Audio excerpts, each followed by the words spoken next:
दिल को मेरे या खुदा दे जिंदगी व ताज़गी, शाह अब्दुल हई मकबूल दुआ के वास्ते।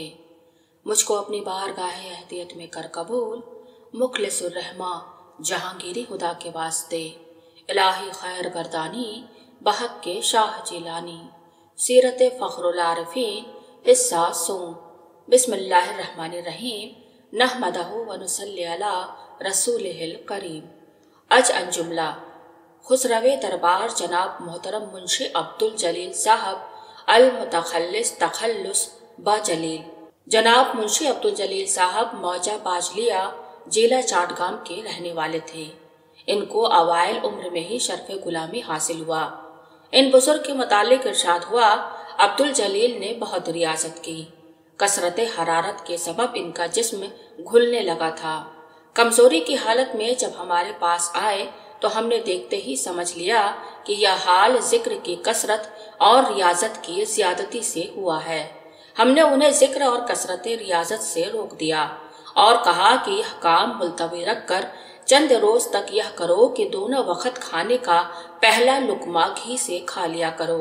उन्होंने चंद रोज तक ऐसा किया, जिससे आराम हो गया और कसरत हरारत से जिस्म का कमजोर होना और घुलना मौकूफ हुआ। आप रहमतुल्लाह अलैह ने एक रोज अब्दुल जलील साहब और बाज दूसरे असहाब से फरमाया, अगर हो सके तो आप लोग तौहीद पर एक एक नज्म लिखें। और तौहीद तरीकत की आप रहमतुल्लाह अलैह ने कदर वजाहत फरमाई। ये असहाब तामील इरशाद बजा लाए और नज्म मुलाहिजा में पेश की। आपने इजहार खुशनूदी फरमाया। मेरा ख्याल है कि अब्दुल जलील साहब की यह पहली नज्म थी। इन्हें शायरी का ज़ौक़ बस उसी वक्त से नसीब हुआ। खुदा ने उनके कलाम को मकबूलियत का मर्तबा दिया। इसके मुतालिक आप रहमतुल्लाह अलैह का इरशाद है कि शायरी सब करते हैं, लेकिन अब्दुल जलील बंगला जबान में जो गाने गजलें लिखते हैं उसमें कुछ और बात होती है। पेशतर जब हमारी रूह में बेकरारी आ जाती थी तो बगर्ज़ ज़ियारत बुजुर्गान दीन हमारा सफर हिंदुस्तान की तरफ होता था। तब हमारी रूह में करार और मिजाज में ठंडक आती थी। जब से हमारा सफर बंद हुआ है उस वक्त से यह बात होती है कि जब हमारी तबीयत में हरारत और रूह में बेकरारी आती है तो अब्दुल जलील खुद ब खुद कोई नज्म कह कर ले आते हैं। ये मजमून अक्सर हमारे हस्बे हाल ऐसा होता है कि जिसमें हमारे लिए इशारे आलम गैब का होता है कि अब तुम यह करो, बस हम समझ जाते हैं, अगरचे कहने वाले खुद नहीं समझते कि इन्होंने क्या कहा।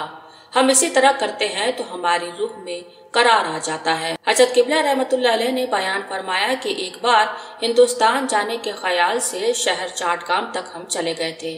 वहाँ अब्दुल जलील नज्म कहकर लाए। हमने सुनते ही कहा कि बस हमें हमारा जाना नहीं होगा और हम शहर से मकान वापस आ गए।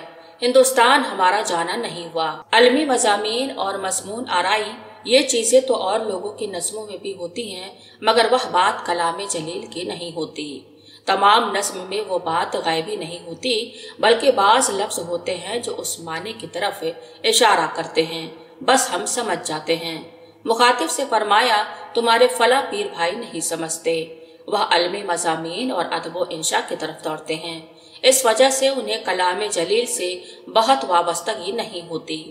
खुद अब्दुल जलील भी नहीं समझते कि इन्होंने क्या कहा और इशारा किस माने की तरफ हुआ। कोई कहने वाला है जो उनके जुबान से कह जाता है। यह मकबूलियत और यह शरफ अल्लाह ने इनको दिया है। फरमाया हजरत रसूलुल्लाह सल्लल्लाहु अलैहि वसल्लम ने फरमाया कि हमारी उम्मत में ऐसे लोग होंगे कि जिनकी जुबान पर फरिश्ता कलाम करेगा। हजरत खलीफा दोम उमर फारूक रज़ियल्लाहु अन्हु की शान में भी ऐसा इरशाद है। फरमाया अब्दुल जलील ने एक नज्म में ऐसी बात की तरफ इशारा किया कि ताज्जुब होता है। हम तुम इस वक्त जाहिरन जैसे आमने सामने बैठे हैं, इसे बगैर देखे हुए कोई जान नहीं सकता। ऐसी ही बात थी जिसे इन्होंने नज्म में कहा।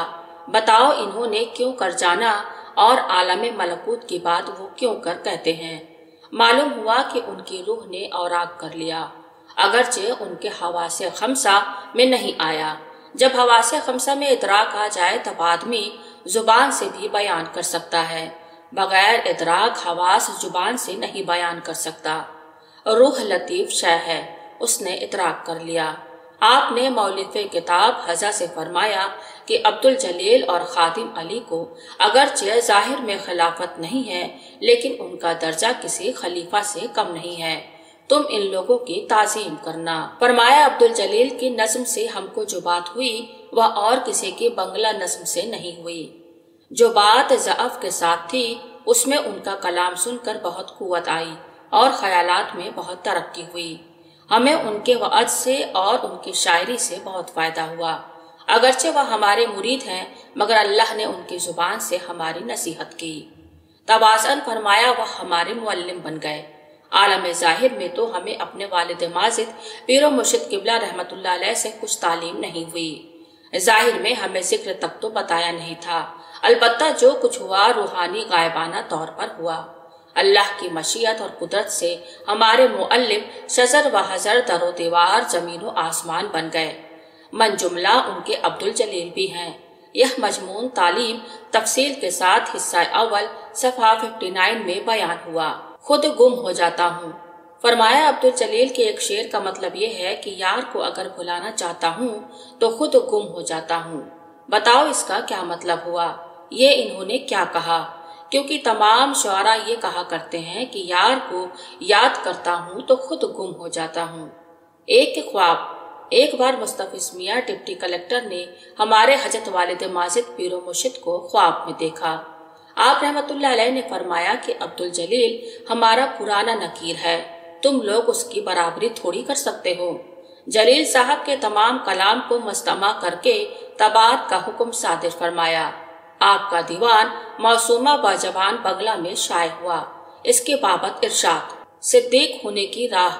ارشاد فرمایا ان کے دیوان کی طباعت کا منشا یہ ہے کہ ہماری اولاد میں اگر کسی نے اس مضمون کو ادراک کیا اور سمجھا جس مضمون کی طرف عبدالجلیل نے اشارہ کیا ہے تو وہ صدیق ہو جائے گا، یا کچھ نہیں تو انشاءاللہ ہماری طرح سے ہو جائے گا۔